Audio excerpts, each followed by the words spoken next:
Саламатсыздар.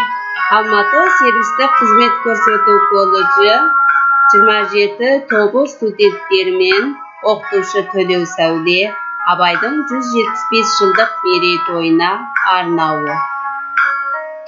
Мақсатымыз атадан балаға мирас болып келе жатқан жақсы қасиеттерімізді келешек жастарына беру.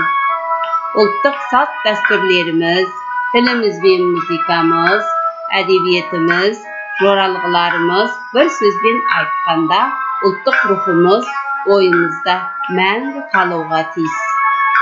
Отан деген ұлы ұғымға адал қызмет ету.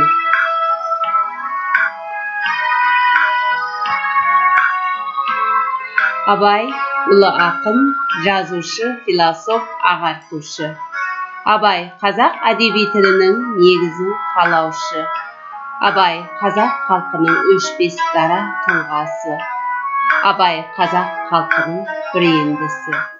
Мен Алматы сервистік қызмет көрсету колледжінің 3-ші курс студенті Әуелбеков Жанат. Бүгінгі Абай атамыздың 175 жылдығына арналған сабағымызда 39-шы сөз жайлы айтқым келеді. Рас, біздің ата-бабаларымыздың бізге қарағанда білімі, тазалығы, сыпайылығы төмен болғанмен, олардың бізден артық екі мінез құлқы болған екен. Сол екі мінез құлық қандай десеңіз, ең алдымен ол заманда елбасы, топбасы деген кісілер болған. Қара халық қандай да бір жағдай болмасын, жанжал, дау-дамай болса да, сол билердің көмегімен шешкен екен. Сол қазақта сөз бар, бас-басыңа би болса, жанар тауға сыймайсың. Бас алқаңыңыз бар болса, жанған отқа күймейсің деген екен. Алматы сервистік қызмет көрсету колледжінің 3-ші курс студенті Бердіқ Үміткүл. Абай Құнанбайұлының 175 жылдық мерейтойына орай өлең шумақтарын айтып кетейін. Көңілім қалды достанда, дұшпананда. Көңілім қалды достанда, дұшпананда. Алдамаған кім қалды тірі жанда. Алыс жақын қазақтың бәрін көрдім. Жалғыз жарым болсам да, анда-санда. Пайда үшін біреу жолдас бүгін таңда. Ол тұрмас бастан жыға қисайғанда. Мұнан менің қай жерім аяулы деп, бірге тұрып қалады кім майданда. Ендігі жұрттың сөзі ұрлық, қарлық. Саналы жан көрмедім сөзі қарлық. Осы күнде осы елде дәміне жоқ. Мейір қалып мәз болып қуанарлық.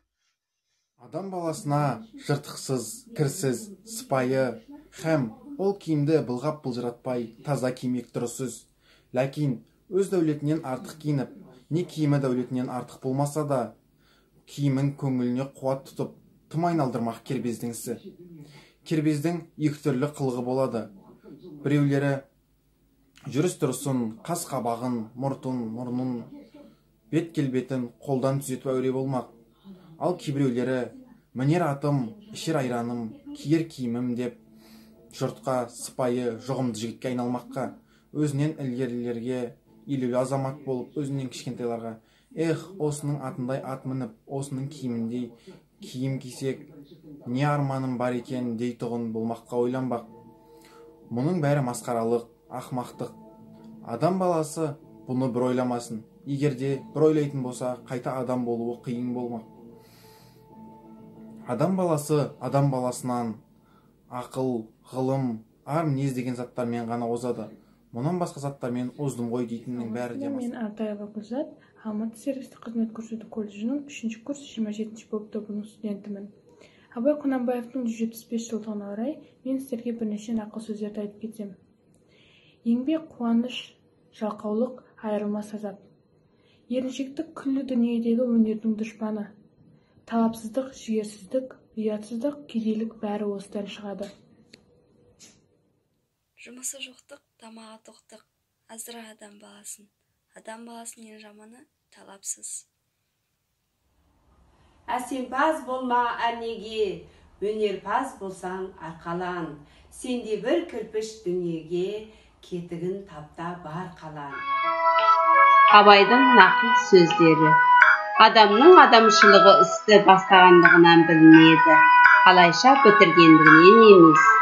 Күллі адам баласын қорқылатын 3 нәрсе бар. Олар надандық, еріншектік, залымдық. Adamның адамгершілігі жақсы ұстаздан болады. Баланы ең әуелі мейір шапағатқа, одан соң ақыл парасатқа, ақырында нағыз пайдалы ғылымға, еңбекке баулы.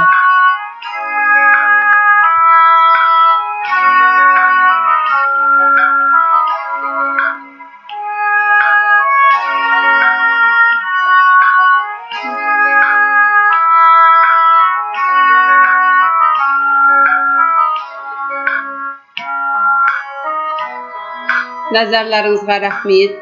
27 тобы, Төлеу Сәуле, біз біргеміз.